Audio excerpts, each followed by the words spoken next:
Hello everyone, I'm André, CTO at Ethiack, and today we are here with Jorge Pinto. He's the president of the Portuguese Association for the Promotion of Information Security. We are going to talk about how cybersecurity associations can help society by bringing awareness on this critical topic. Hi Jorge, thank you for being here with us. So can you tell us a bit about yourself, your history, who you are, and what you do? Sure. So thank you for the invitation. It's a pleasure being here and talking to you guys. So I'm Jorge Pinto. I am one of the founders, and I'm the current president of the Portuguese Association for the Promotion of Information Security. And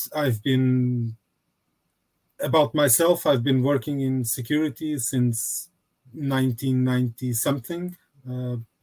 So 96 maybe, professionally since 99 definitely, but I'm involved in security. I got involved in security a bit earlier than that, and that was actually one of the things that made me come work to this area.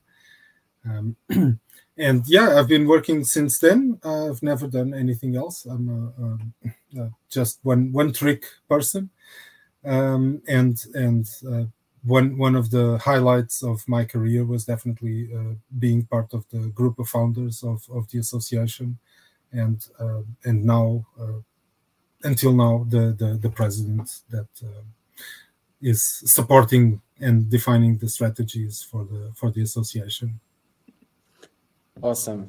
So it's been a while that you have been suffering during some nights, I assume, because of information security. Or is it more a relaxed life being on this role? What do you say? Let's say yes. So yeah, you have nights where you suffer a lot, thinking about the negative aspects of working in this area. So it's kind of I usually say that people that work in security are not normal people, because normal people don't spend the day thinking about what is going to go wrong. And that is definitely one of the things that we do. So we look at stuff, we see if it's going to break, how it's going to break, when it's going to break, and that may lead to some sleepless nights.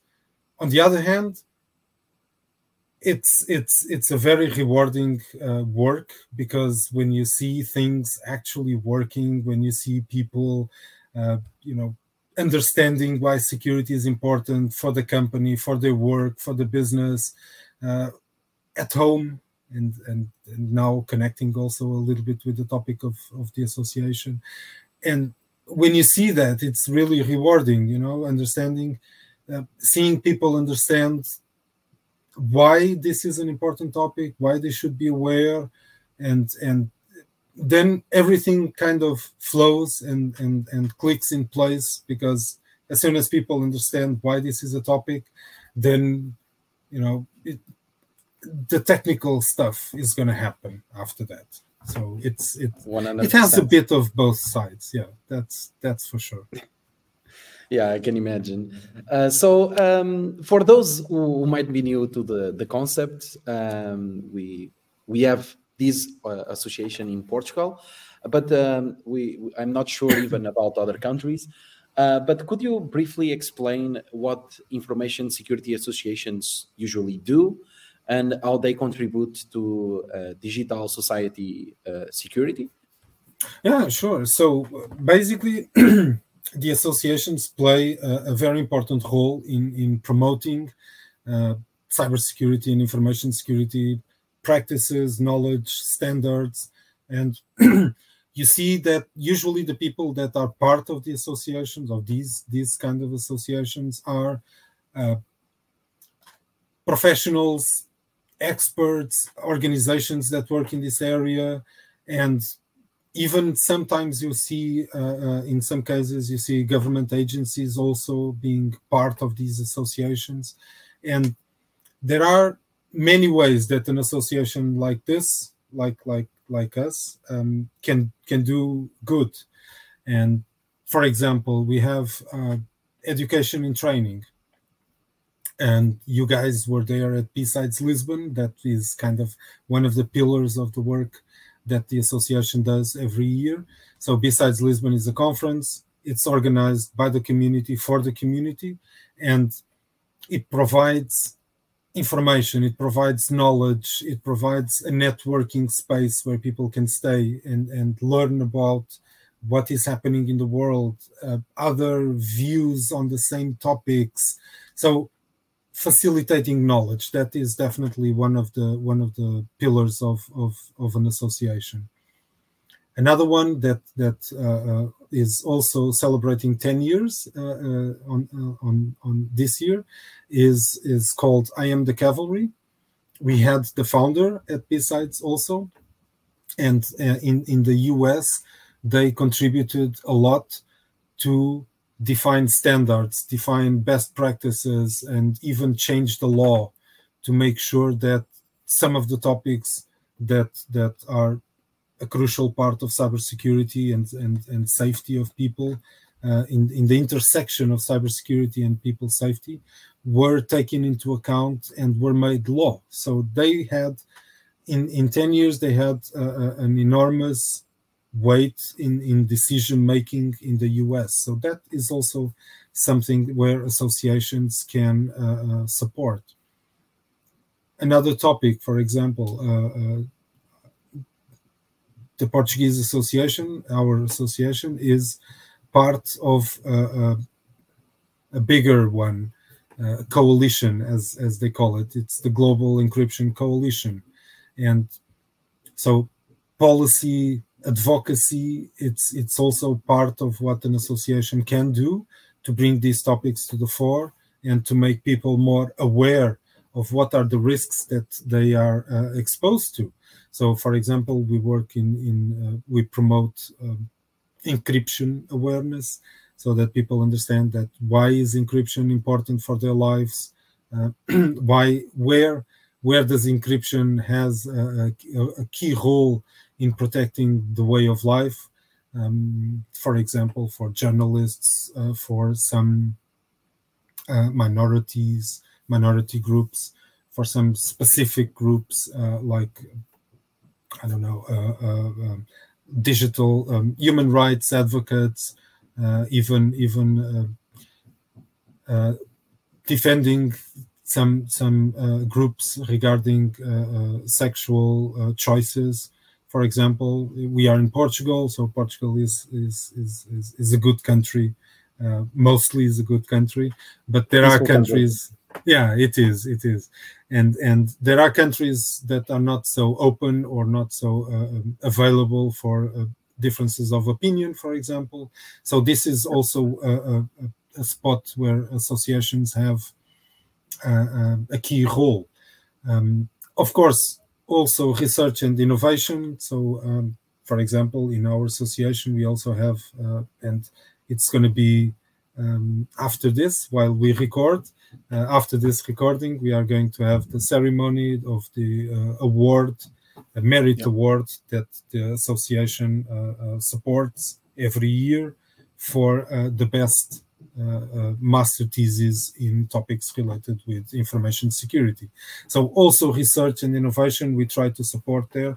And then, of course, we have the usual topic that people see in associations: information sharing, collaboration, community building. For example, we try to organize an event every month when we have volunteers, of course, to present, to join the community, to put the community together and to present topics, to discuss those topics, and eventually have a drink also, so in a relaxed environment. And collaboration, of course, we work very closely with the National Cybersecurity Center, with Porto University, with Técnico University here in Lisbon. So there are many ways an association can bring these topics to the light, and we try to, as best as we can, to have an activity or an initiative in some of these that I mentioned.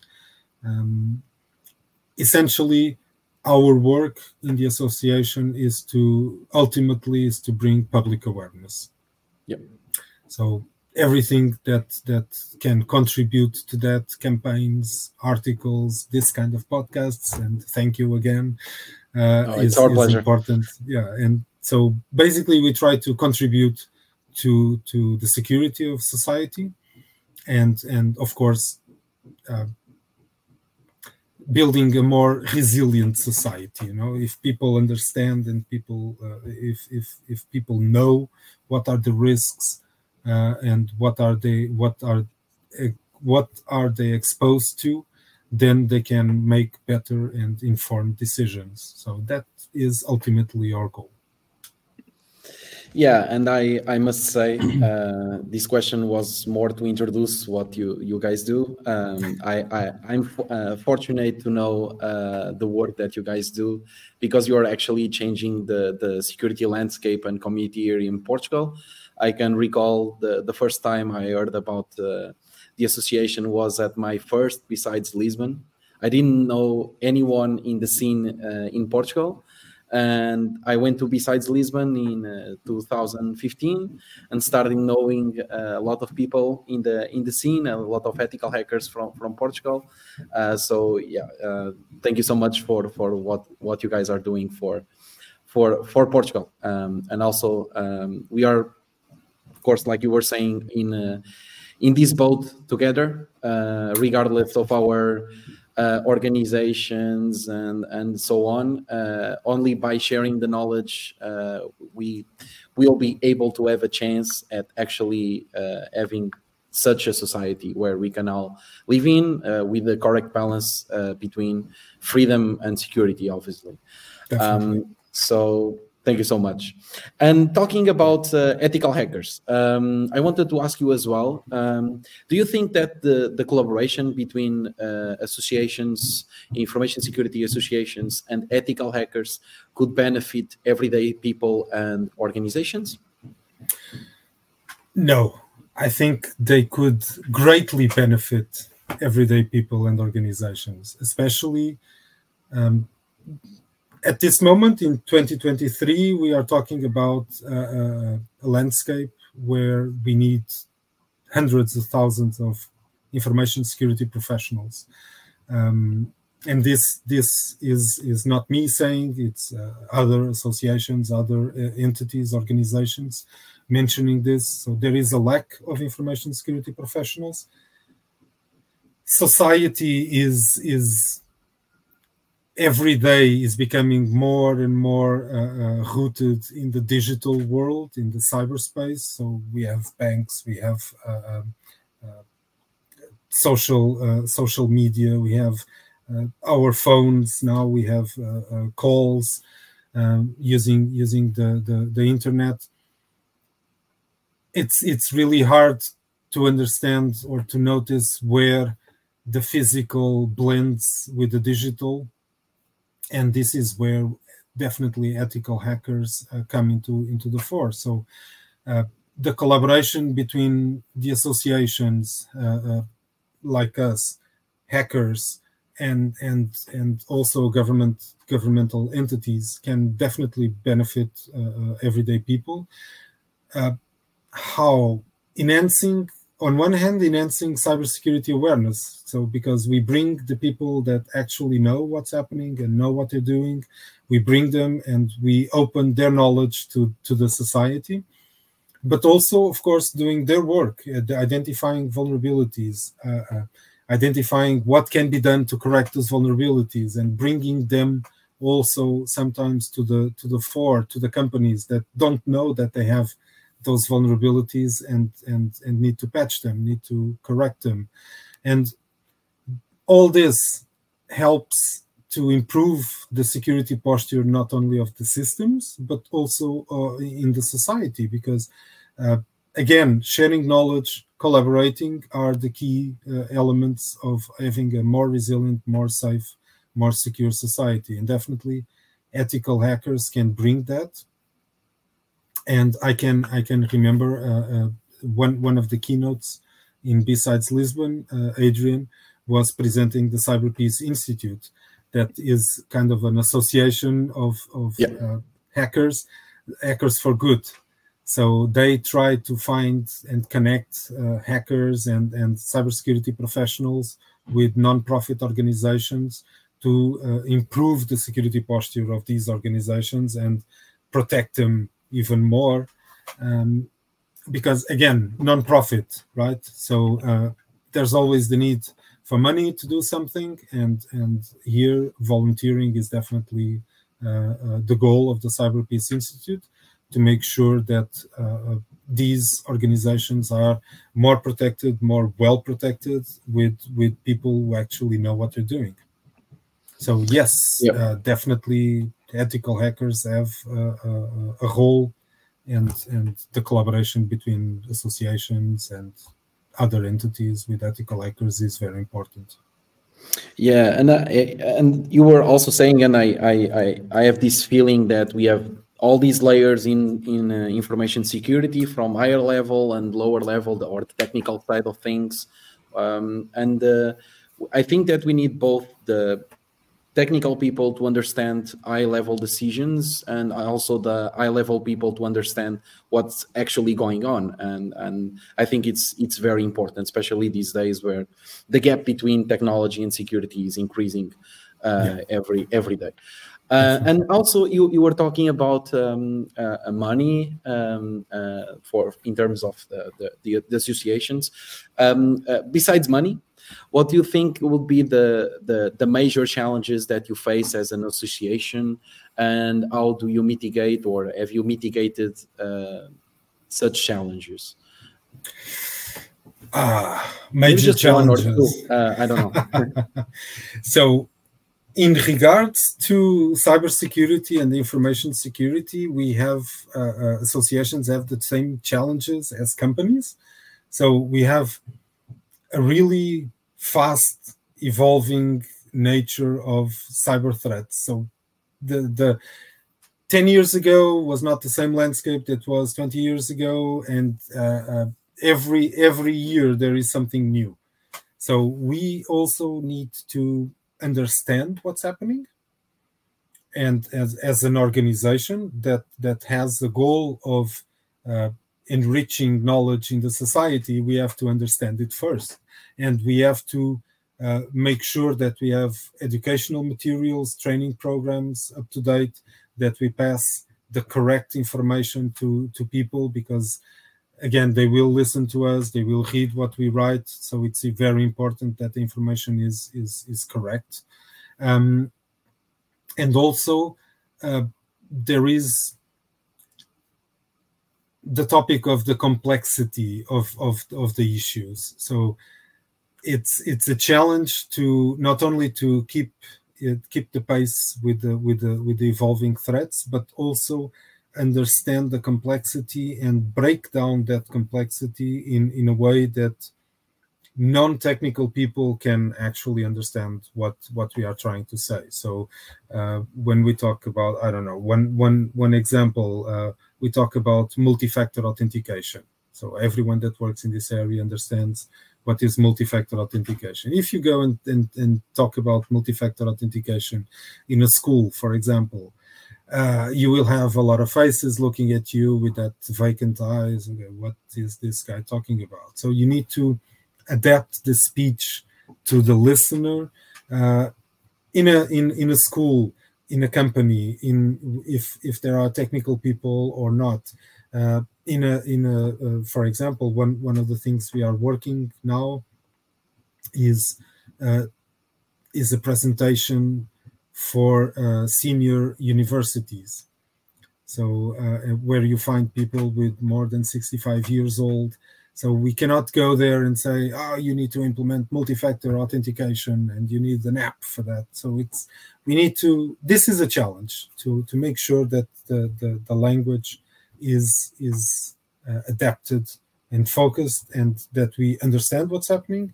We have the capacity to break it down and build different ways of sharing the information according to the listeners. Of course, There's also another challenge where we need to work, digital literacy also. So of course, if we can raise the level of digital literacy in our listeners, it will be also easier for them to understand and for us to pass along the message.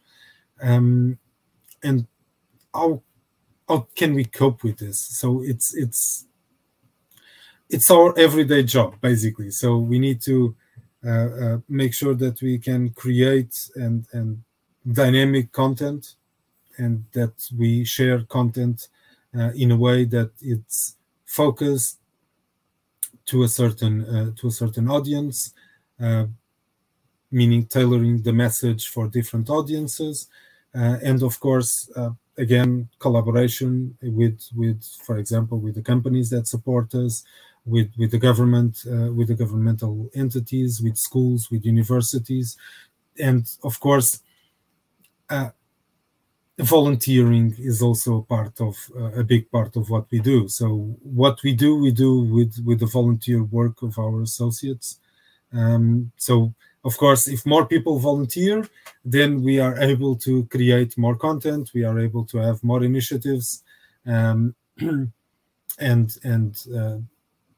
I can remember one initiative that is also very dear to you, the Cybersecurity Challenge PT. So trying to, and that is mostly done by volunteers, right? So you guys go there. Sleepless nights. You create the challenges. You put the challenges online. We have the kids. We go with the kids where we provide training to the kids. So that is also done with volunteer work. So it would not be possible without having people that are there for us also. So those are the main challenges: understanding the issues, breaking them down into messages tailored to the community, and of course having the support of people to make this happen. Amazing. And you guys are dealing with these challenges, at least these ones, properly, in my opinion. But it's not easy, definitely. Okay, I have another topic in my bullets, and the next topic would be talking about the Stop Scanning Me movement, because the Portuguese Association for the Promotion of Information Security is part of it. So, do you believe that this initiative is working towards its goal? What are the main alternatives to this sort of dystopian surveillance machine that has been proposed by Europe? Okay, many topics here. So so the Stop Scanning movement is something that we support, and they are working a lot in the US. And they also have the support of the Global Encryption Coalition, and the main objective of the movement in the European Union, not in the US, of course. There are initiatives in the US as well. So basically, our main objective is to support the decision makers and try to pass along our knowledge as specialists, as experts, as social society and organizations, trying to build awareness on what they are proposing.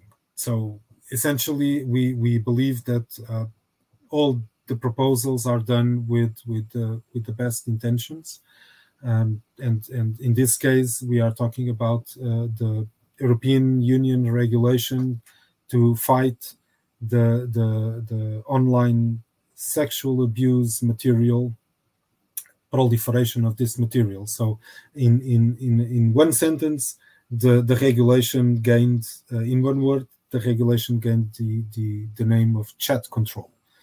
So just for this nickname, you can see the issues that can arise. So chat control is the nickname of the regulation, and there were several issues in that regulation, mainly with, for example, encryption, end-to-end encryption, and the idea is that we will be able to fight the proliferation of online child sexual abuse material if we have access to all the conversations, to all the posts, to images that are shared in applications like Signal, like WhatsApp, so our messaging applications like Facebook Messenger and so on, but also in platforms like, for example, like Facebook and other social networks like Twitter and so on. No, it's not Twitter, it's X, formerly known as Twitter. In the end, the heart is in the right place, the implementation not so much, because again, the specialists, the experts look at things in a way that what can go wrong with this, and eventually what we tried to bring to the fore and to bring the awareness to this is that the goal is very good. It's a very good goal. However, the implementation is lacking a lot of topics. So we don't see that the scanning of messages, everyday messages, every time is the correct way to go. Not only talking about the problems that this would bring to the privacy of people that are using these platforms and that are changing messages in these platforms, but mainly because it also does not protect those who are that the regulation wants to protect. So essentially, we would be also looking at the content of the youngsters' messages between themselves. The way that it was supposed to be implemented with artificial intelligence algorithms and image detection and so on would not give us the context of the message. So it would flag a message as sexual material. It could flag a message as sexual material when in reality it was not. And this would open a kind of a Pandora's box because and it happened in the US, for example. A parent shared a message, shared in a message with the other parent pictures of their son, and the systems in place flagged that as child abuse material. The parent the parents were in a process with the police, so they were flagged as potential predators, child predators. I didn't know about it. Yeah, that brings a lot of issues, and of course, the platform that the father of the child was using at the time was Google. So Google canceled everything, every service that he had, and even after the police wrote a report saying that this is not child abuse, this is not online sexual material, Google never rolled back their decision. So he lost all the services that he had hired with Google, and you can imagine what difference does that make in a person's life. So there was a lot of work, and we were able to make the decision makers aware of the risks. And now there are a lot of changes that are coming down, and also, for example, and this also has other implications. Like, for example, we have a new AI Act coming also in the European Union. It's being lauded as the first law regarding artificial intelligence, and we can see some of the concerns that we raised in the chat control regulation also mirrored in the AI regulation. So things like AI should never be used for social scoring, for example, should never be used to infringe in the civil liberties of people, privacy rights. That is kind of the risks that we also mentioned in the chat control. So it is reaching a place where we are more or less comfortable with the regulation and the text.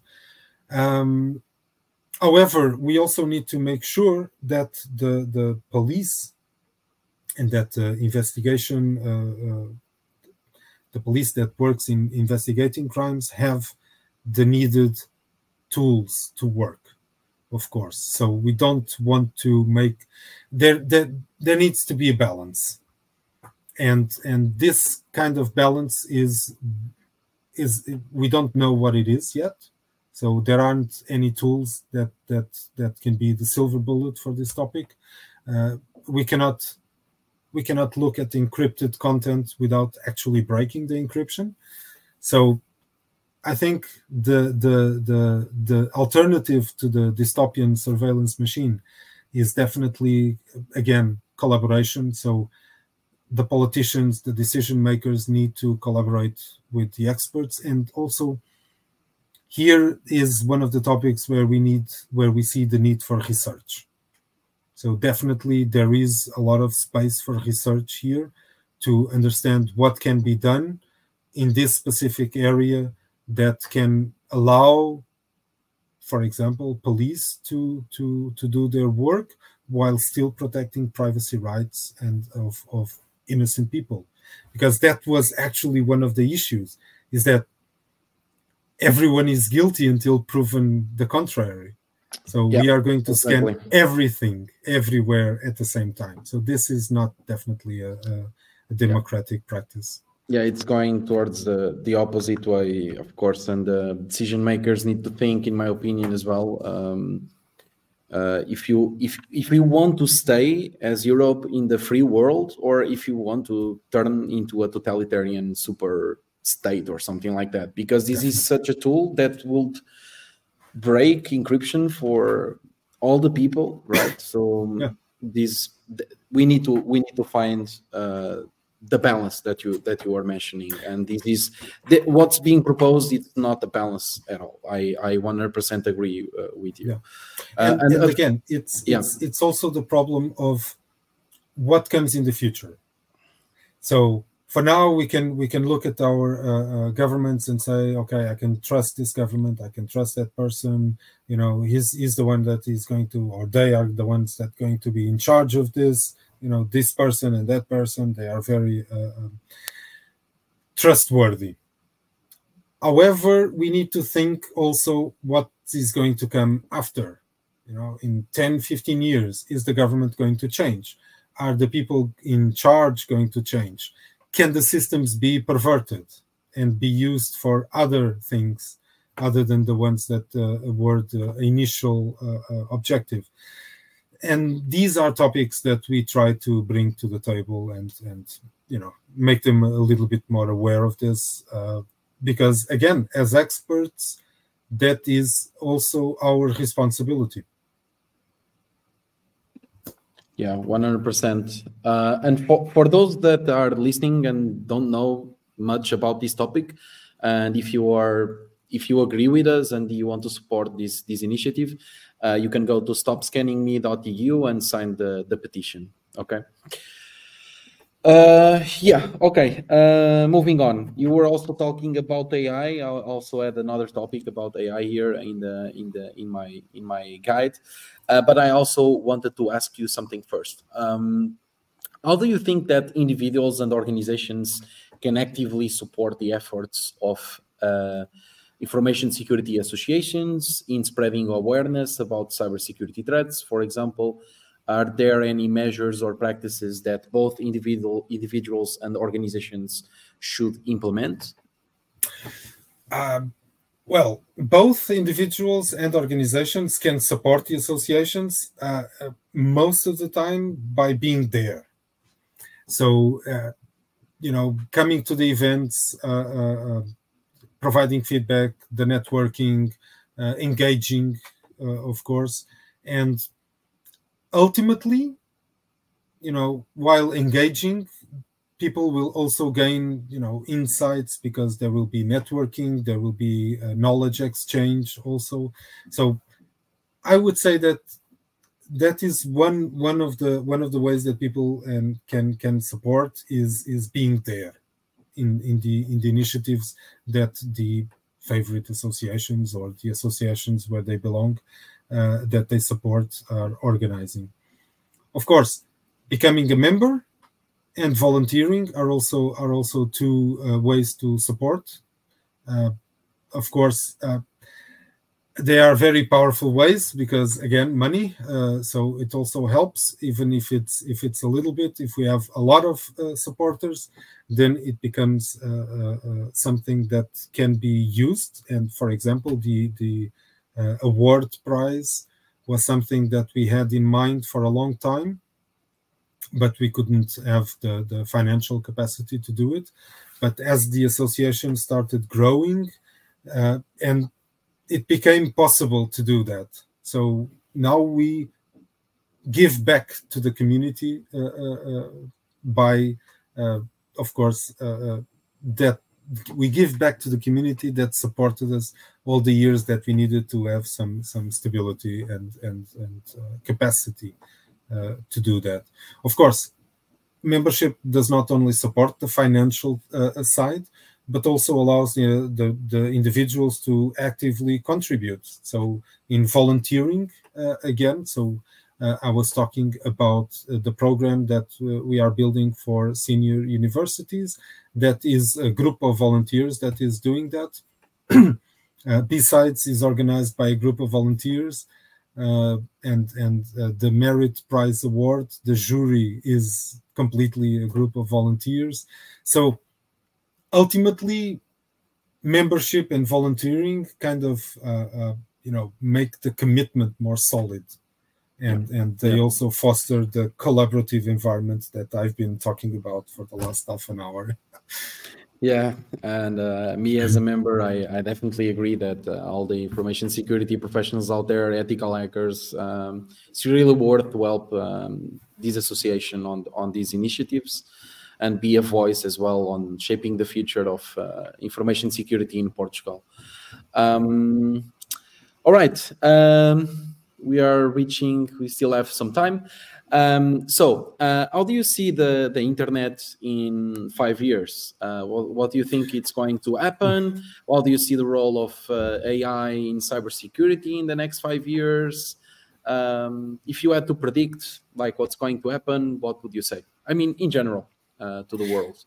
Yeah.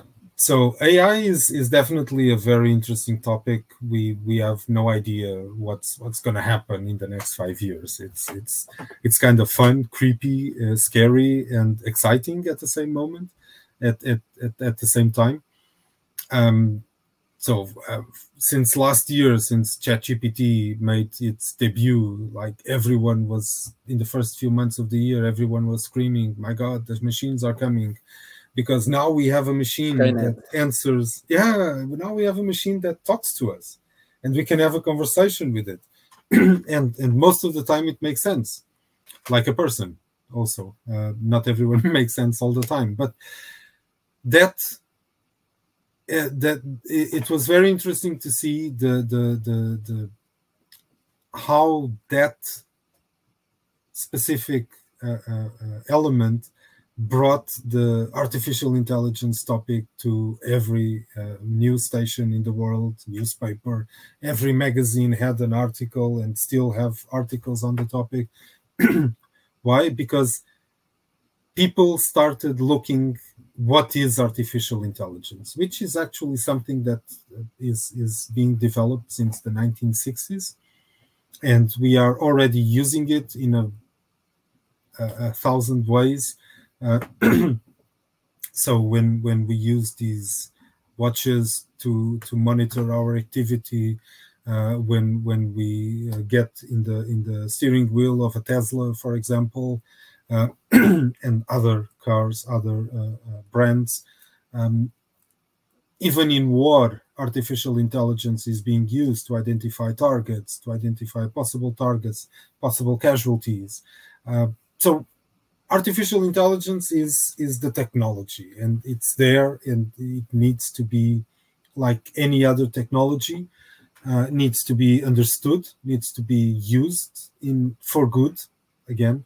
And I think, for example, what the European Union is doing since 2018, I think, which is developing this AI Act, is very important because it helps us to understand what were we doing wrong. So things like, let's get the data, let's get all the possible data from a person to identify the patterns, to understand how can we better provide the service. That's the nice way of thinking. But then, of course, as a security specialist, my focus is let's get all possible data from a person. And then, okay, what are we going to do with it? Are we allowed to do anything with it? Are we going to, let algorithms define our life? There are a lot of challenges. There are a lot of opportunities as well. So artificial intelligence can help companies, can help researchers, can help basically mankind to understand things that we already know, but we are not using the best way we can. For example, it's kind of looking at your own neck, at your own back of the neck. So you need some help. And it's, for the moment, it's not going to bring like new stuff, because these generative models are taught with what already exists. So what they are presenting that seems new is maybe a new look at what already exists. But they will support mankind in bringing something new. So if we start looking at the same things with different eyes, then we can start thinking in different things. Like, oh, I never noticed that I could do this. Oh, I never noticed that I could look at this way, and maybe we can develop some kind of technology. Maybe we can develop a new story, a new way of painting. It as a support for mankind. I think artificial intelligence is going to be definitely the way to go in the future. And again, that's what the people that started developing thought also in 1960 something. The internet in 5 years. I know what I would not like to see. What the Internet Society calls the splinter net. So different countries having their own internet. I would not like to see that. I would not like to see a fragmented internet, because we know, we can see that it's useful. It's a good thing. Also, topics like what was the word, where you pay the companies to have more access or more bandwidth, or your communications can be prioritized. That also I would not like to see. So I would like to continue to see the internet evolving as it is, providing in the same level for everyone that can have access, providing access to information, access to knowledge, and equal, at least as much as equal as possible, access to everyone. Yeah, as a right, basically, for yes, mankind, basically. Yes, definitely, yes. Yeah, I agree, and we need to make sure that we keep the internet evolving, of course, and but while keeping its original goal to provide a way of and to provide a way for us to have free speech and access to knowledge on our fingertips. So, and I think that's the most probable scenario, is for us to keep going towards that end, because we are all working in that way. But at the same time, initiatives that want to reduce our privacy and our freedom of speech would empower, for example, such AI systems to, instead of helping us, to control us every single day. And regarding the internet fragments, we are already seeing some of these fragments in the world, right? And we need to make, if possible, it will be amazing if we could be just one internet and one world, and in my opinion, and one mankind, right? Would you like to add something to this topic with more predictions? No, definitely not. I'm a very bad prophet. I'm very bad at looking at the future. So what I would like to see, and that is one of the things that we also work in the association, and myself privately, is more digital literacy, more literacy, to be honest, more critical thinking, because those are the tools that we use to protect from other stuff like misinformation, disinformation, and such. And all these topics, the internet, artificial intelligence, technology, we should use them to become a better version of ourselves, not to become lazy because technology is there now, I don't need to do anything, because I can access information at the tip of my fingers. I don't need to read a book. I don't need to discuss topics with anyone. I can just go to ChatGPT and ask, give me your information on this topic, and it will give me. So we need to make sure that we use technology in the right way, that we use it to become better versions of ourselves and not lazier versions of ourselves. Definitely. Yeah, and worse versions of ourselves, because I'm noticing as well that given that we are noticing the side effects of social network algorithms and so on, where basically everybody's looking at their feed, and that's their sneak peek of reality, right? That is increasing our differences and adding more labels and increasing the distance between us. And I think that we need to, like I was saying, we are one kind, in my opinion. We are all humans, and we are on this boat together.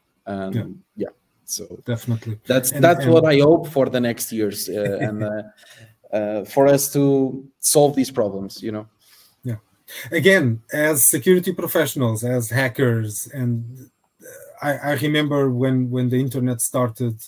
And this is a horrible sentence to start, but I remember when the internet started, we wanted to see what was there, on the other side of the hill, on that BBS.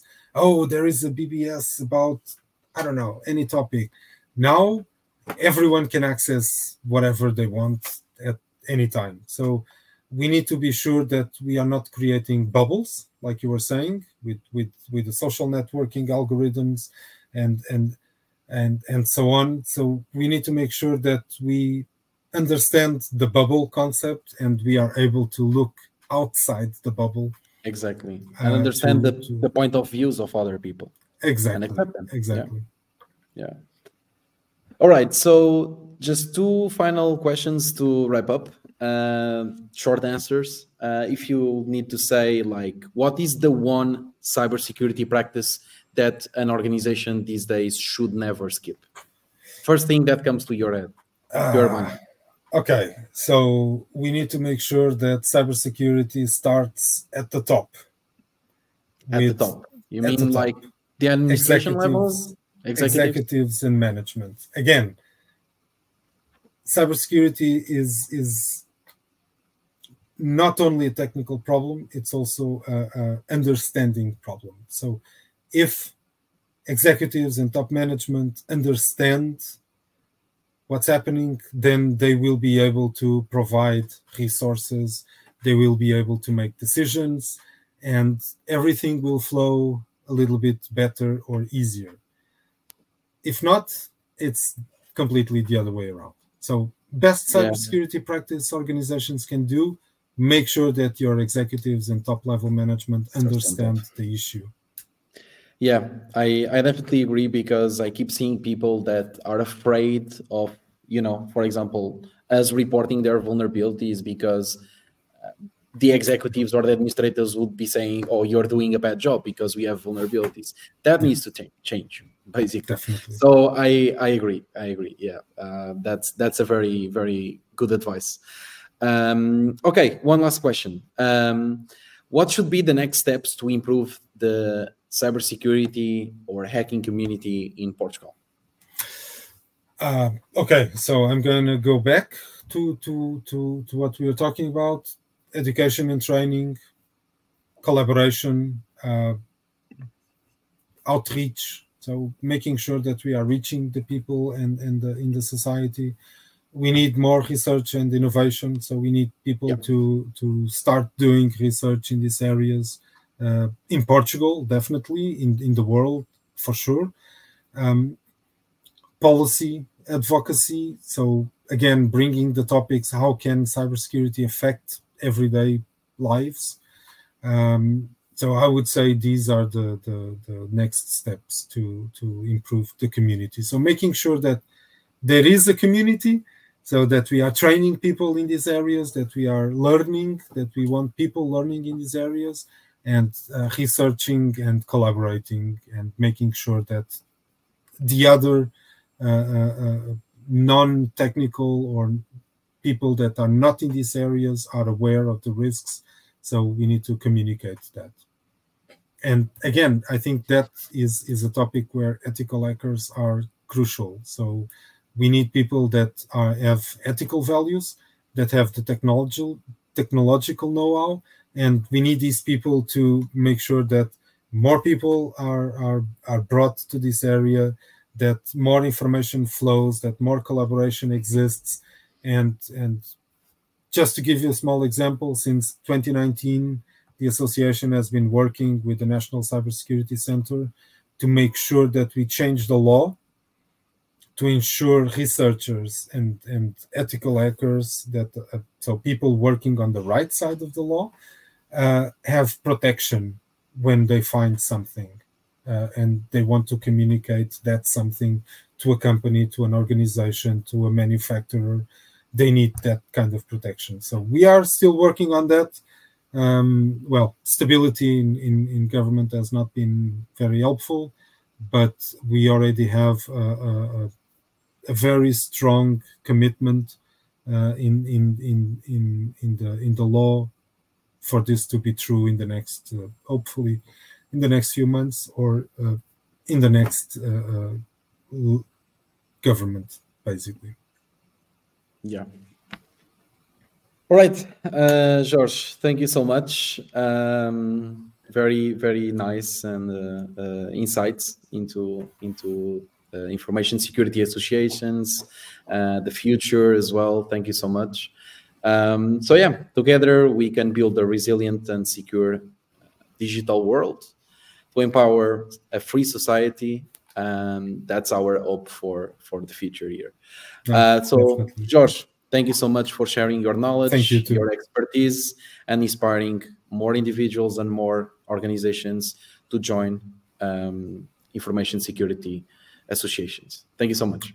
Thank you. Bye-bye.